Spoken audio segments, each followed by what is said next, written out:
मैंने अचानक देखा कि प्रोफेसर की पत्नी एक छात्र के साथ बैठकर उसे गाइड कर रही थी। मुझे देखते ही वो घबरा गईं और जल्दी से सफाई देने लगीं।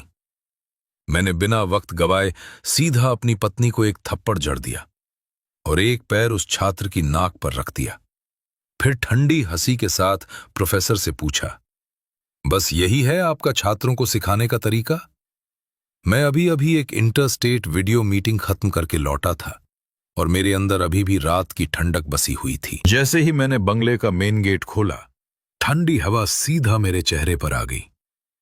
एंट्रेंस पर लाखों की उस पेंटिंग के पास ही मेरी पत्नी की हाई हील्स बेतरतीब पड़ी थीं और एक सस्ती सी अनजानी स्पोर्ट्स शूज जो एकदम करीने से शू रैक के सामने रखे थे, जिन्हें देखकर मुझे एक अजीब सा डर महसूस हुआ।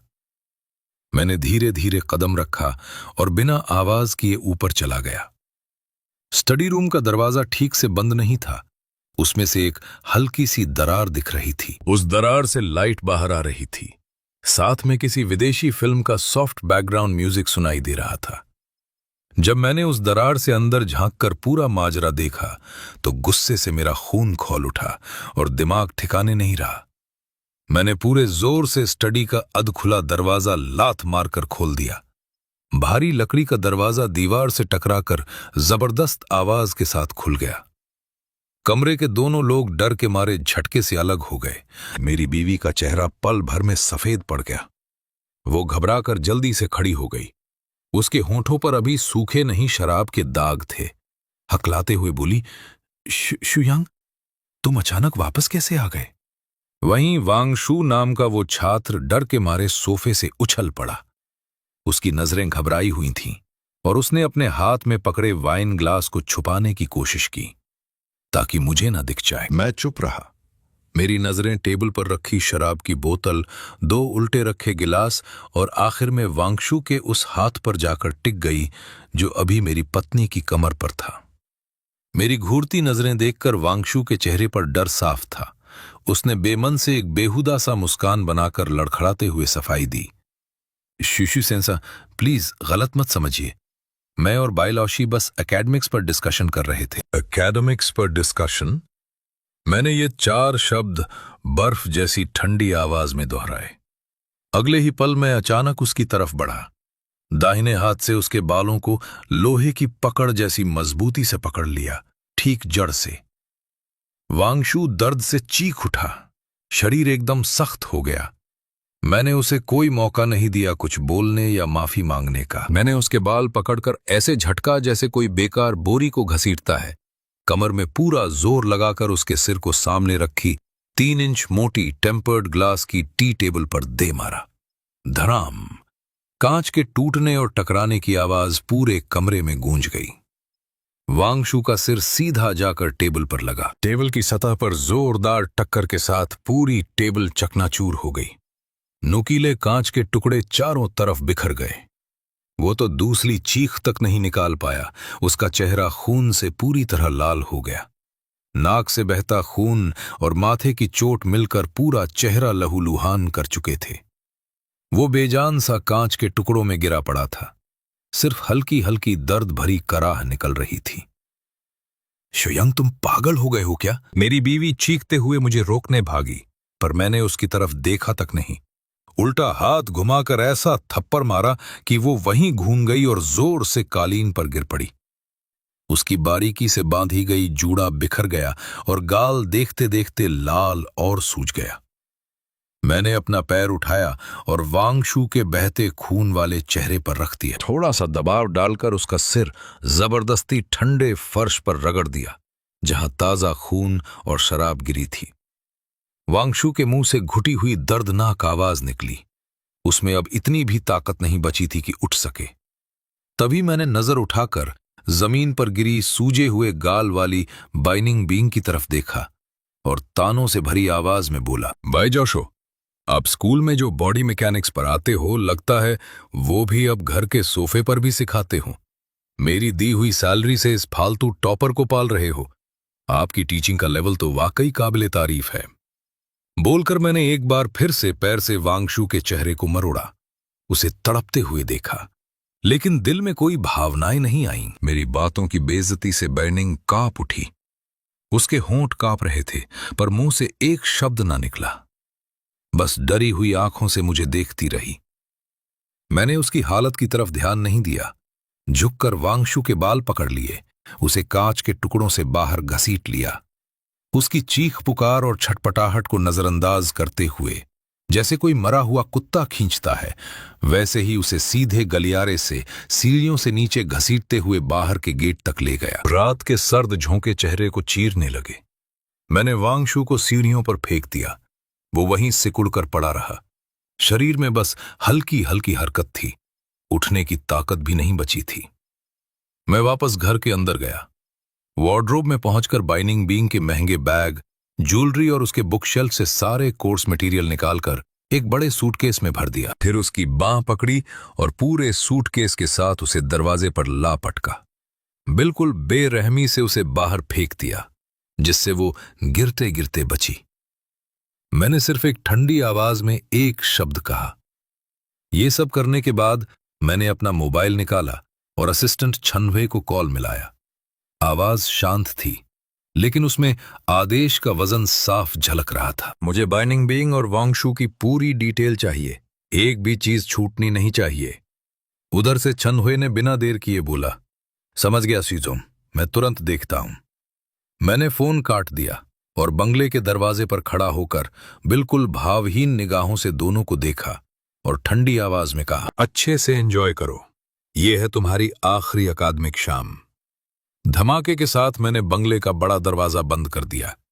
वो भारी लकड़ी का गेट, जो लग्जरी और ताकत की निशानी है, मेरे पीछे बंद हो गया और बाहर के रोने चिल्लाने की आवाजें मेरी दुनिया से कट गईं।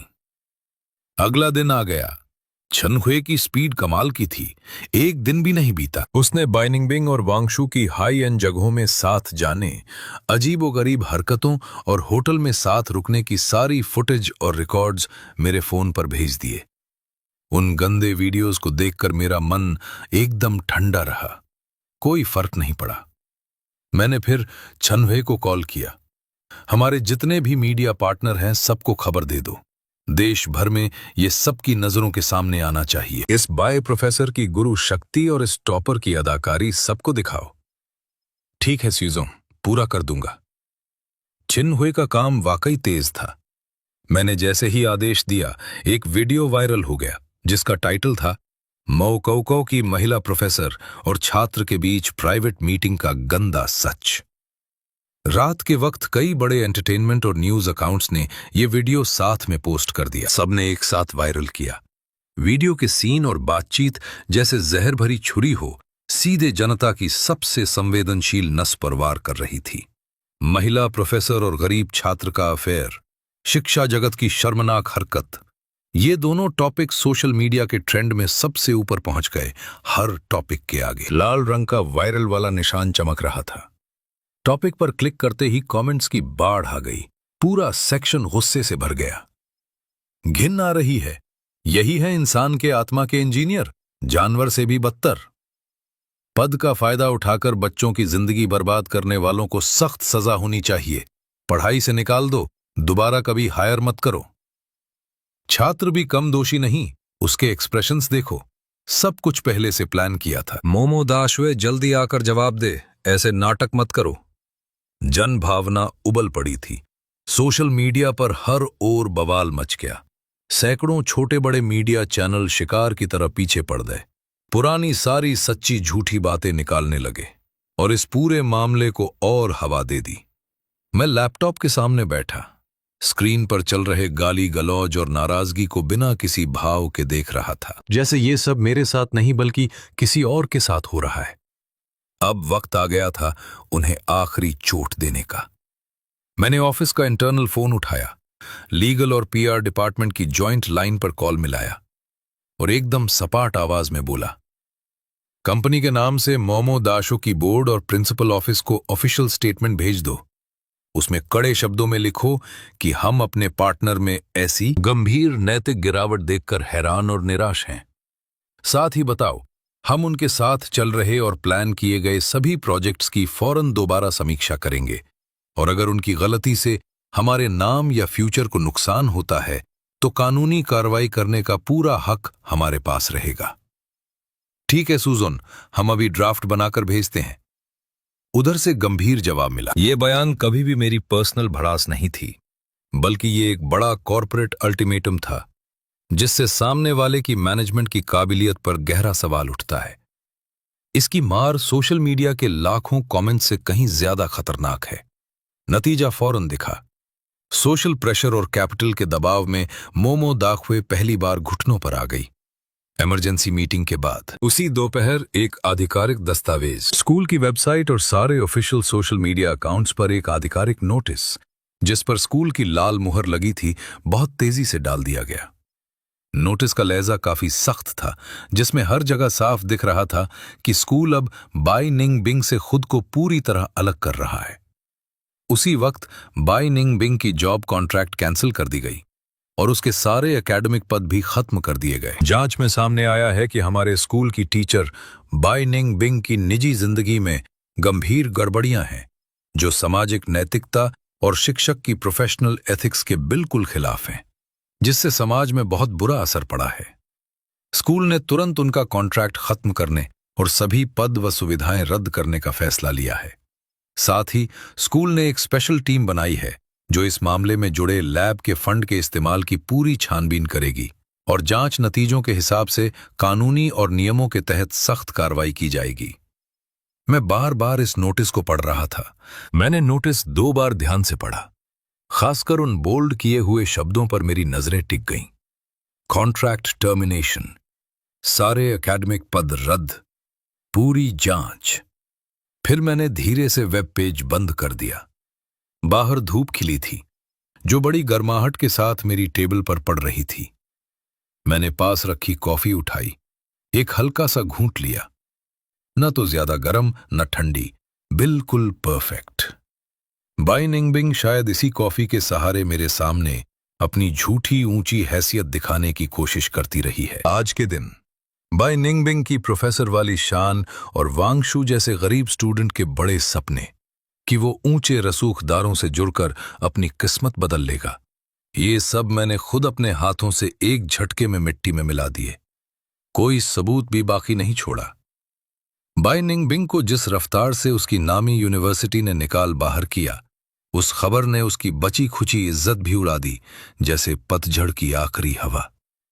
मुझे लगा था कि इस अंजाम के बाद अब शायद वो और उसका परिवार चैन से बैठ जाएंगे, लेकिन मैंने उनकी समझदारी को थोड़ा ज्यादा ही तवज्जो दे दी थी। कुछ दिन बाद दोपहर में मैं ऑफिस में बैठकर नए क्वार्टर की ग्लोबल बिजनेस रिपोर्ट्स देख रहा था।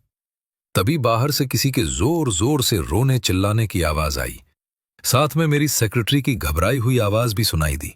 आंटी, आप अंदर नहीं जा सकती, शू सर बिजी हैं, प्लीज थोड़ा इंतजार करें। मुझे अंदर जाने दो, मुझे शू यांग से मिलना है। मैं उसकी सास हूं, वो इतना बेरहम नहीं हो सकता। वो मेरी बेटी को इस तरह बर्बाद नहीं कर सकता।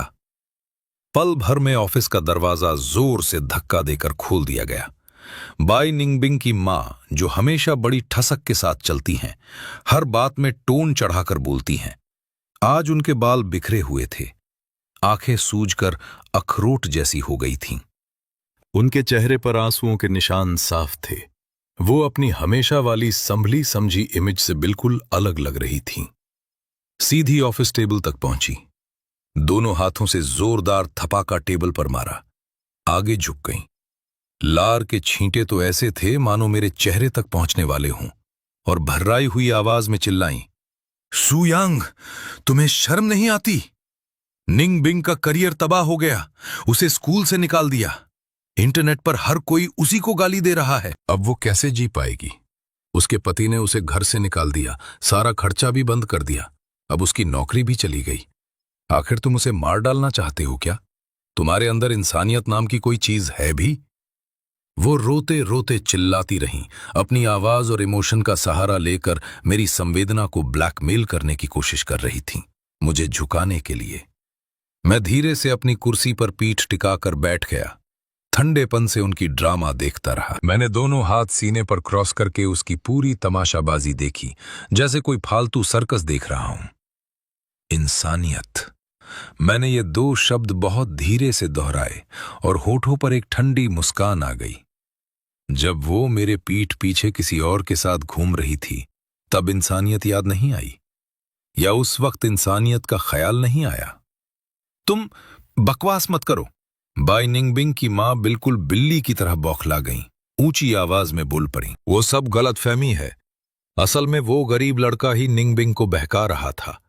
निंगबिंग तो बस थोड़ी देर के लिए भटक गई थी। असली शिकार तो वही है। शिकार? मुझे जैसे किसी ने बड़ा मजाक सुना दिया हो। मैं हल्के से हंस पड़ा। फिर मैंने डेस्क का ड्रॉर खोला, एक फाइल निकाली। बिना देखे ही वो सीधी उसके चेहरे पर फेंक दी, जो गुस्से में बिल्कुल बदला हुआ था। फाइल सीधे उसके चेहरे पर जा लगी और वहीं बिखर गई। सफेद पन्ने ऐसे उड़ने लगे जैसे श्राद्ध के कागज हों। उसके पैरों के पास और चमकदार फर्श पर बिखर गए।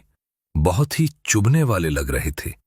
उन पर साफ साफ बाई निंगबिंग और वांगशू के अलग अलग होटलों के बुकिंग की डिटेल थी। समय, जगह, कमरा नंबर, सब कुछ लिखा था। यहां तक कि 2-3 ऐसी धुंधली सीसीटीवी तस्वीरें भी थीं, जिनमें दोनों के बीच की नजदीकियां साफ नजर आ रही थीं। अच्छे से देख लो, यही है तुम्हारी वो बेटी जिस पर तुम्हें इतना गर्व है। मेरी आवाज ज्यादा तेज नहीं थी, लेकिन हर शब्द जैसे चाकू की धार बनकर उसके कानों में घुस रहा था। आधा साल हो गया वो मेरी दी हुई रकम से बढ़िया होटल में ठहरी रही और दूसरे आदमी के साथ मौज कर रही थी। यही है तुम्हारी भटक गई थी। यही है तुम्हारा सिखाया इंसान बनने का तरीका। बाई निंगबिंग की मां तो इन सबूतों से एकदम सन्न रह गईं। उन्होंने सिर झुकाकर जमीन पर बिखरे सारे सबूत देखे। चेहरे का रंग एक पल में लाल से पीला और फिर नीला हो गया। ये रिकॉर्ड ऐसे थे जैसे एक के बाद एक करारा थप्पड़, उनकी सारी सफाई और बहानेबाजी का मुंह तोड़ जवाब। बेशर्मी और बेइज्जती की वजह से वो पूरी तरह आपा खो बैठी। तुम घटिया आदमी! वो गला फाड़कर चिल्लाई, पागलों की तरह हाथ उठाया। उन्होंने बिना कुछ सोचे समझे मेरी तरफ झपट्टा मारा, जैसे थप्पड़ मारने वाली हूं।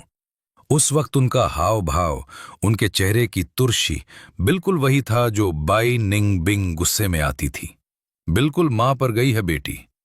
जैसे ही उनका हाथ मेरे चेहरे के पास आया, मैंने झटके से उनका कलाई पकड़ ली, इतनी जोर से कि वो हिल भी नहीं पाई। बस दर्द के मारे एक आवाज निकली, छोड़ो मुझे। मैंने पकड़ ढीली नहीं की, बल्कि उनके आगे बढ़ने की ताकत का इस्तेमाल करके उन्हें घुमा दिया। इससे वो पूरी तरह बैलेंस खो बैठी और फिर मैंने बाएं हाथ से एक जोरदार, बहुत करारा थप्पड़ उनकी बाईं गाल पर जड़ दिया। बाई निंगबिंग की मां का सिर एक तरफ घूम गया। वो सन्न रह गई, कानों में घंटियां सी बजने लगीं और गाल पर 5 उंगलियों के गहरे लाल निशान बन गए। फिर मैंने उल्टे हाथ से और भी जोर से एक थप्पड़ दूसरी गाल पर मारा। वो लड़खड़ाते हुए पीछे हटी और जाकर सोफे से टकराई, तब कहीं जाकर रुकी। उनके बड़े प्यार से संवार कर बांधे गए बाल पूरी तरह बिखर चुके थे। बाल लटक गए, दोनों गाल सूजकर फूल गए, एकदम लाल पड़े थे। ऐसी हालत में वो बहुत हास्यास्पद और लाचार लग रही थीं।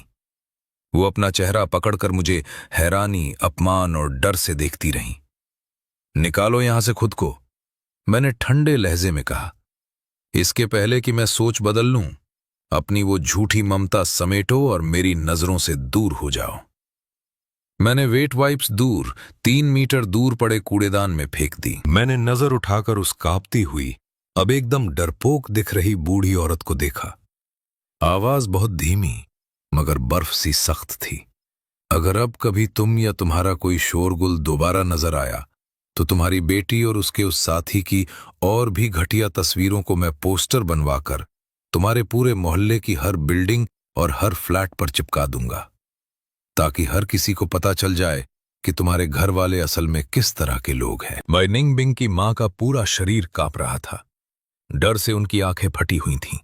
उन्होंने मुझे ऐसे देखा जैसे मैं कोई राक्षस हूं और बिना कुछ बोले घसीटते घसीटते हाथ पैरों के बल ऑफिस से भाग निकली, जैसे अगर जरा सा भी रुक गईं तो मैं उन्हें खा जाऊंगा। ऑफिस का दरवाजा दोबारा बंद हो गया और चारों तरफ फिर से सन्नाटा छा गया। मैं अपनी सीट पर आकर बैठ गया। नजर जमीन पर पड़े उन होटल बुकिंग रिकॉर्ड्स पर गई और मैंने ठंडी आवाज में खुद से कहा, अगर कोई अपनी गलती नहीं मानेगा तो फिर मुझे भी उनकी आखिरी ढकी हुई शर्म की चादर फाड़ने में कोई झिझक नहीं होगी और उन्हें पूरी तरह मिट्टी में मिला दूंगा। बाय निंगबिंग और उसकी मां के चुप हो जाने से भी ये विवाद खत्म नहीं हुआ। हमेशा कोई ना कोई ऐसा बेवकूफ मिल ही जाता है जो अपनी बेवकूफी में मेरी हदें पार करने की कोशिश करता है। इसी सुबह मेरी गाड़ियां जैसे ही ग्रुप टावर के सामने पहुंची, देखा मेन बिल्डिंग के सामने भीड़ लगी हुई थी, जो वहां के प्रोफेशनल माहौल से बिल्कुल उलट थी। कुछ लोग बहुत देसी से कपड़ों में, देहाती लहजे में एक मोटी सी सफेद बैनर पकड़े थे। बैनर पर बड़े खराब अक्षरों में लिखा था, निर्दयी अमीर सू यांग ने होनहार छात्र वांग सू का शोषण किया। भगवान के घर देर है, अंधेर नहीं। हमारे बेटे को इंसाफ दो। मारपीट करने वाले गुनहगार को सख्त सजा दो।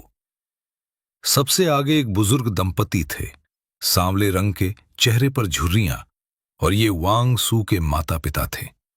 वो कैमरे की ओर सुरक्षा कर्मियों द्वारा रोके जाने के बावजूद दिखावटी गुस्से और आंसुओं के साथ बोल रहे थे, हमारा बेटा गांव का इकलौता होनहार बच्चा है, पूरे परिवार की उम्मीद। वांग सू की मां अपनी जांग पीट पीट कर बेतहाशा रो रही थी। वो तो बस बहुत सीधा है, उसी बेहया टीचर ने उसे बहका दिया। सू यंग पैसे और पावर के बल पर हमारे बेटे को मार डाला, अब उसे खुदकुशी के लिए मजबूर कर रहा है। यहां कोई कानून नहीं है क्या? वांग सू के पिता भी गर्दन तान कर कैमरे की ओर हाथ लहराते हुए बोले, हमें जवाब चाहिए, नहीं तो रोज यहां बैठेंगे ताकि हर कोई देख ले कि अमीर लोग कितने बेदर्द होते हैं। इधर मेरे बॉडीगार्ड्स ने पहले ही घेरा बना लिया था और सिचुएशन पूरी तरह कंट्रोल में थी। मेरी परमिशन के बिना किसी ने कोई दूसरा कदम नहीं उठाया। चेन हुई आगे वाली सीट पर बैठा था। उसने पीछे मुड़कर इशारे से पूछा कि क्या करना है। मैंने बाहर खिड़की से ये नौटंकी देखी, जैसे कुछ छोटे छोटे कीड़े बड़े पेड़ को गिराने की कोशिश कर रहे हों। गाड़ी रोक दो, मैंने बस इतना कहा। काफिला बिल्डिंग के मेन गेट पर रुका। मैंने कार का दरवाजा खोला और नीचे उतर गया। मेरे बाहर आते ही ऐसा लगा जैसे तालाब में कोई बड़ा पत्थर गिर गया हो। जो वांग सू का परिवार जोर जोर से रो चिल्ला रहा था, वे पल भर में खामोश हो गए। फिर अचानक गाड़ियों का काफिला बिल्डिंग के मेन गेट पर आकर बिल्कुल आराम से रुका। मैंने गाड़ी का दरवाजा खोला और बाहर निकल आया। मेरे आते ही जैसे किसी ने तालाब में बड़ा सा पत्थर फेंक दिया हो। रो पीट रहे वांग परिवार के लोग एकदम शांत हो गए, लेकिन अगले ही पल वो और ज्यादा उग्र हो गए और बाउंसर्स की रोक टोक तोड़कर आगे बढ़ने की कोशिश करने लगे। शू यंग, तू ही शू यंग है ना? मेरा बेटा लौटा दे। वांग शू की मां चिल्लाई। उसकी उंगली लगभग मेरे चेहरे तक आ गई थी। रिपोर्टर्स के कैमरे तुरंत मेरी तरफ घूम गए। फ्लैश लाइट्स एक साथ चमक उठी। मैंने कैमरों की तरफ कोई ध्यान नहीं दिया, सीधा अपनी नजर वांगशू के माता पिता के गुस्से और दुख से बिगड़े चेहरे पर टिकाई और बोल पड़ा, वो अच्छा गरीब छात्र जिसकी आप बात कर रहे हैं, क्या वही है जो एक साथ 5-5 अमीर औरतों के साथ घूमता है, जो मीठी मीठी बातें और अपनी शक्ल के दम पर पैसे आंकता है? वांग के माता पिता के चेहरे का रंग पल में बदल गया। मैंने उन्हें सफाई देने का कोई मौका नहीं दिया, बस चेंग हुई की तरफ हल्का सा सिर हिलाया। उसने तुरंत टैबलेट निकालकर काम शुरू कर दिया। अगले ही सेकंड बिल्डिंग की बाहर की एलईडी स्क्रीन, जिस पर आमतौर पर प्रचार फिल्म चलती थी, उसका स्क्रीन अचानक बदल गया। सबसे पहले एक रिकॉर्डिंग बजने लगी।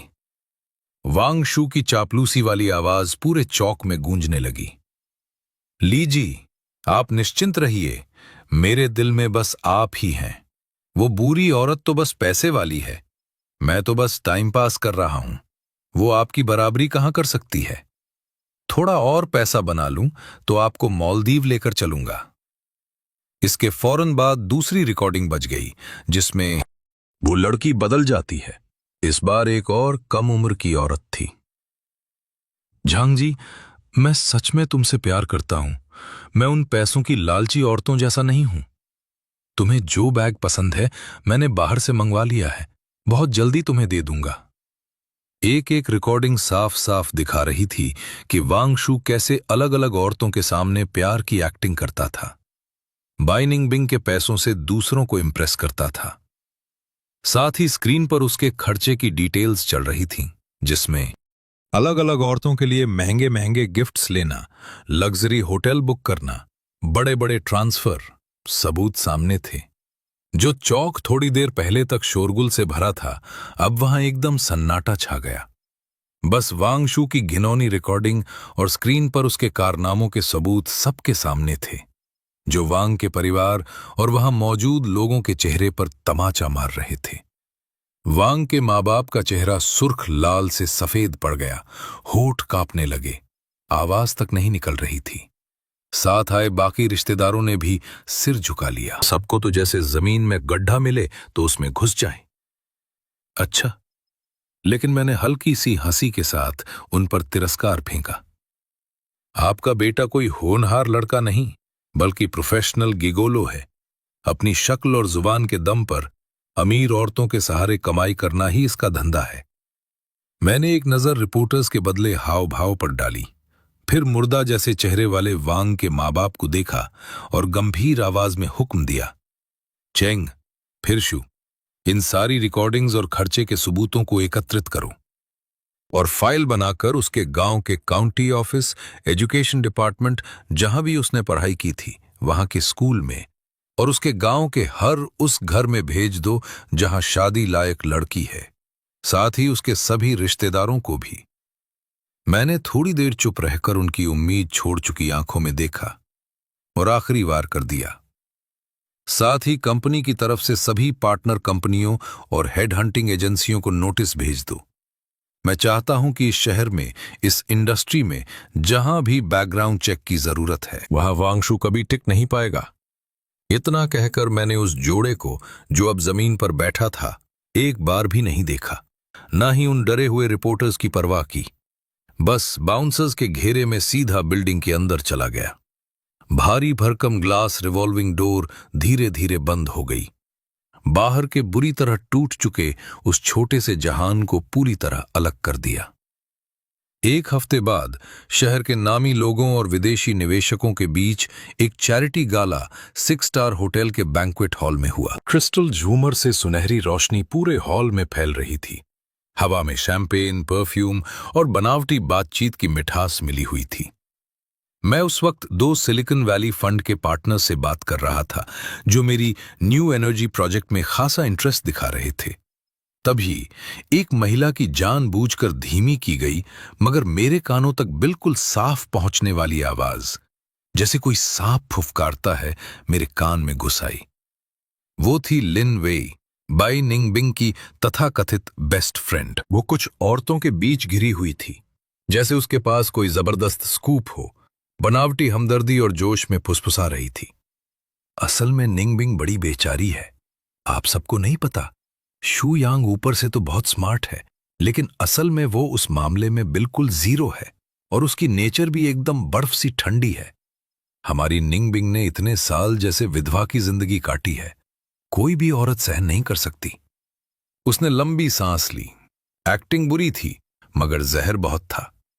औरत को चाहिए ही क्या, बस थोड़ा साथ। निंगबिंग तो बस थोड़ी सी गड़बड़ कर बैठी। असल में उसे मजबूर किया गया। असली गलती तो उस आदमी की है जो अपनी बीवी को बांध कर नहीं रख पाया। उसके लफ्ज ऊपर से हल्के मगर अंदर तक जहरीले थे। बाई निंगबिंग के अफेयर को मजबूरी का रंग दिया और सारा कीचड़ मुझ पर डाल दिया। उसके आसपास की महिलाएं बनावटी हैरानी दिखाते हुए सहमति में सिर हिला रही थीं और मुझे ऐसे देख रही थीं जैसे किसी अजूबे को घूर रही हूं। नाम के साथ तिरस्कार भी झलक रहा था। मैंने हाथ में पकड़े वाइन ग्लास को हल्का सा घुमाया। गहरी रंग की वाइन के निशान ग्लास पर बन गए। मैंने दोनों असहज पार्टनर्स को सिर हिलाकर इशारा किया कि मैं थोड़ी देर के लिए जा रहा हूं। फिर वाइन ग्लास लेकर सीधा उस अफवाह उड़ाने वाली टोली की ओर बढ़ गया। मेरे आते ही उस छोटे से ग्रुप की चुगली वाली बातें एकदम थम गई। लिन वेई ने मुझे देखा, चेहरा एक पल के लिए घबरा गया, लेकिन जल्दी से खुद को संभालकर मासूम और चुनौती भरी मुस्कान ओढ़ ली। शू सर, कितनी अच्छी संयोग है। मैंने एक शब्द भी नहीं बोला। उसके जुमले के खत्म होते ही एक झटके में कलाई उठाई, ग्लास में भरी रेड वाइन सीधी उसकी मेकअप से सजी चेहरे पर उड़ेल दी, बिल्कुल निशाने पर। लिन वेई को संभलने का मौका तक नहीं मिला। एक जोरदार चीख निकली। गहरे लाल रंग की वाइन बालों से लेकर गाल तक बहने लगी। उसका महंगा और सुंदर मेकअप खराब हो गया। सफेद लेस वाली ड्रेस के अगले हिस्से पर दाग लग गया, जो अभी तक बड़ी शाही और ग्रेसफुल लग रही थी, एक पल में बिल्कुल बिखर गई, जैसे कोई सड़क का तमाशा देख रही हो। बैंक्वेट हॉल में एकदम सन्नाटा छा गया। सबके सब हैरान रह गए। मैंने उसे एक पल भी संभलने नहीं दिया। दाहिने हाथ से बिजली की तेजी में उसके भीगे बालों को जोर से पकड़ लिया, जड़ तक भींचा और सीधा उसका सिर पास की मिठाई से सजे लंबे टेबल पर दे मारा। उसका माथा जोर से टेबल से टकराया। केक, क्रीम, चॉकलेट के टुकड़े उसके पूरे चेहरे पर फैल गए। वाइन के साथ मिलकर चिपचिपा और घिनौना हो गया। वो छटपटाने लगी, घुटी घुटी आवाज में रोने लगी, जैसे कोई मछली काट की तख्ती पर पड़ी हो। मैं झुककर उसके पास गया। उसके डर और शर्म से लाल हुए कान के पास धीमे मगर साफ आवाज में बोला, तुम्हारी बातों में जो गर्माहट है ना, असल में तो वो ये है कि तुमने मेरे यहां से चुपके से सुना हुआ वेस्ट सिटी का डेवलपमेंट प्लान जाकर झाओ ग्रुप को बेच दिया। बदले में 3 मिलियन की कंसल्टिंग फीस ली। लिन वेई का शरीर एकदम अकड़ गया। उसने छटपटाना भी छोड़ दिया, बस कांपने लगी। मैं सीधे खड़ा हुआ, चेंग हुई की तरफ इशारा किया। उसने तुरंत फोन निकाला और हॉल की साइड वाली बड़ी स्क्रीन पर अचानक नया सीन आ गया। एकदम साफ phone recording best sound system में बज उठी। पूरे हॉल में गूंजने लगी। लिन वेई, जाओ सर, खबर बिल्कुल पक्की है। शू यांग की बॉटम लाइन फला फला अरब है। उनका फोकस कमर्शियल कॉम्प्लेक्स पर है। आप जल्दी से मौका पकड़िए। जाओ सर। लिन जी, वाकई आप कमाल की हैं। 3 मिलियन अभी आपके ओवरसीज अकाउंट में ट्रांसफर हो जाएंगे। रिकॉर्डिंग खत्म होते ही पूरे हॉल में सनसनी फैल गई। जो महिलाएं अभी तक लिन वेई के चारों तरफ थीं, अब उसे ऐसे देख रही थीं जैसे कोई गंदा कूड़ा। वहां के बिजनेस लीडर्स की नजरों में भी अब सिर्फ अलर्टनेस और नफरत थी। कारोबारी राज लीक करना सबसे नीच गद्दारी मानी जाती है। लिन वेई टेबल पर बेजान सी गिरी हुई थी, चेहरे का रंग राख जैसा। जरा सा भी विरोध करने की ताकत खत्म हो गई थी। मैंने उसके बाल छोड़ दिए, रूमाल निकालकर बड़ी इत्मीनान से अपनी उंगलियां साफ की और पास खड़े होटल सिक्योरिटी चीफ को हल्के से कहा, साफ करो जरा। 2 हट्टे कट्टे सिक्योरिटी गार्ड तुरंत आगे आए। बिना किसी लिहाज के उसे बाएं दाएं से पकड़कर टेबल से उठा लिया। उसकी हल्की सी चीख और माफी की गुहार को अनसुना करते हुए सबकी मिली जुली नजरों के बीच ऐसे खींच ले गए जैसे गंदगी को घसीट कर बाहर ले जाया जाता है। मेहमानों की जटिल नजरों के बीच मैंने उसे बेझिझक पार्टी हॉल से घसीट कर बाहर निकाल दिया, जैसे कोई बेकार कचरा हो।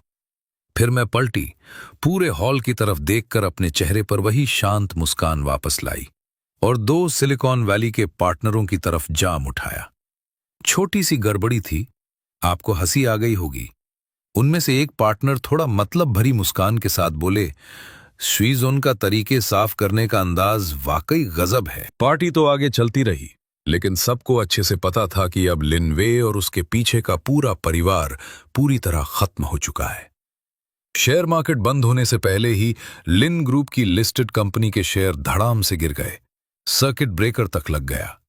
एक गिलास वाइन से शुरू हुई ये सोशल तबाही आखिरकार कैपिटल मार्केट की खूनी सफाई के साथ खत्म हुई। कुछ दिन बाद मैं एक प्राइवेट क्लब में यूरोप के एक फाइनेंशियल ग्रुप के वारिस के साथ डिनर निपटा रही थी। एनर्जी सेक्टर में स्ट्रैटेजिक इन्वेस्टमेंट भी फाइनल कर लिया। हमारी गाड़ियां गैराज से बाहर निकलकर इस जगमगाती शहर में घुल गईं। रास्ते में जब गाड़ी एक सुनसान साइड रोड पर थी, अचानक अंधेरे से 2 लोग निकलकर गाड़ी के बोनट पर झपट पड़े। जोर की ब्रेक की आवाज आई। हेडलाइट ऐसे टिकी जैसे स्टेज की लाइट्स हों। वो दोनों थे, बाइनिंग बिंग और वंगसी। पहले वाली शानो शौकत सब गायब। हालत भिखारियों से भी गई गुजरी थी। बाइनिंग बिंग गंदी पुराने कोट में था, बाल उलझे हुए, चेहरा पिला और सूजा हुआ। वंशी की हालत तो और खराब थी। वंशियों की आंखें धसी हुई, गाल बाहर निकले, फटा पुराना जैकेट लपेटे बुरी तरह कांप रहा था, जैसे सर्दी में सड़क पर कोई कुत्ता मरने वाला हो। शुयांग, मुझे अपनी गलती समझ आ गई है, प्लीज हमें माफ कर दो, वो बोला। बाइनिंग बिंग ने गाड़ी का नंबर देखा, जैसे डूबते को तिनका घसीटते हुए गाड़ी के दरवाजे पर आ गिरा। उसकी आंखों से आंसू बह रहे थे, आवाज फटी हुई। एक मौका दे दो, अब कभी नहीं करूंगा। चाहो तो तुम्हारे लिए जान भी दे दूंगा, तुम्हारे पैर पड़ता हूं। वो बगैर किसी शर्म के घुटनों के बल आ गया, सिर जमीन पर मारते मारते नीला पड़ गया। वंशय भी उसी तरह सिर झुकाकर रोते हुए माफी मांगने लगा। शूजोम, गलती मुझसे हुई। मुझे बायलॉशी को परेशान नहीं करना चाहिए था। आप तो बड़े दिल वाले हैं, बस हमें जीने का एक मौका दे दो। हम भूखे मर रहे हैं, रहने की भी जगह नहीं है। उनकी चीख पुकार उस सड़क पर गूंजने लगी, बेहद लाचार, बेहद गरीब और पूरी तरह टूटी उम्मीदें। मैंने कार का दरवाजा खोला, ठंडी हवा के साथ कुछ सूखे पत्ते उड़ गए। मैं उनके सामने जा खड़ी हुई, मेरी परछाई दोनों पर पड़ रही थी। बाइनिंग बिंग की आंखों में डर के साथ थोड़ी उम्मीद भी थी। वो मेरे पांव पकड़ने की कोशिश करने लगा। मैंने एक कदम पीछे हटकर उसकी पकड़ से बचा लिया। मौका, मैंने ये शब्द दोहराए, आवाज एकदम साफ और ठंडी। मौका मैंने दिया था, रास्ता तुम खुद बंद कर चुके हो। मैंने चंगवे की तरफ देखा। उसने समझते हुए बैग से तलाक के कागज और पेन निकाले और मुझे दे दिए। मैंने वो कागज लिए, हल्का सा हाथ हिलाया और फैसला करने वाले कागज बाइनिंग बिंग के सामने गिरा दिए। कागज हवा में उड़कर उसके खून लगे माथे पर आ गिरा। साइन करो, बस इतना ही कहा। बाइनिंग बिंग कांपते हुए उस एग्रीमेंट को देख रहा था, जैसे सांप देख लिया हो। आंखों से आंसू निकल पड़े। नहीं, मैं साइन नहीं करूंगा। साइन किया तो सब खत्म हो जाएगा मेरे लिए। मैं उसे ऊपर से देख रही थी, जैसे कोई जमीन पर रेंगती चींटी को देखता है। तुम्हारे पास अब है ही क्या? मैंने हल्के से हंसते हुए, कांपते हुए वंशी की तरफ इशारा किया। उसके सारे सोशल अकाउंट हमेशा के लिए ब्लॉक कर दिए गए। उससे जुड़ी सारी जानकारी इंटरनेट से मिटा दी गई। अब इंटरनेट पर उसका वजूद ही नहीं बचा। वंशी ने एकदम सिर उठाया, आंखों में बस हार और मायूसी थी। एक ऐसे इंसान के लिए जो ऑनलाइन ठगी करता था, ये उसके लिए सब कुछ खत्म होने जैसा था। बाइनिंग बिंग वहीं जड़ हो गया, चेहरे पर खून की एक भी बूंद नहीं बची। इसी वक्त अंधेरे से एक और शख्स निकला, बाइनिंग बिंग का पिता बाइचेन को। पहले से भी ज्यादा बूढ़ा, थका हारा, कपड़े पूरी तरह मुड़े तुड़े। वो दौड़ते हुए आया, लेकिन पहली चीज जो उसने की वो ये थी कि बेटी को उठाने की बजाय जमीन से पेन उठाकर बाइनिंग बिंग के हाथ में दे दी और उसकी कलाई कस के पकड़ ली। डर से उसकी आवाज तीखी और बदली हुई थी। साइन कर, जल्दी कर, पूरे परिवार को मत डुबा।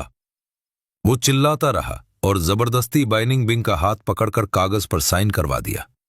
बाइनिंग बिंग के सिग्नेचर बेतरतीब और कमजोर थे, लेकिन उसी पल उसका बीता हुआ सब कुछ खत्म हो गया। पेन उसके हाथ से गिर गया। वो वहीं घुटनों के बल सुन्न सा बैठा था, आंखों में कोई फीलिंग बची ही नहीं, बस खालीपन। बाप के भारी दबाव में उसकी सारी भावनाएं मर चुकी थीं। मानसिक तौर पर मर जाना जिस्मानी खत्म होने से भी ज्यादा डरावना था।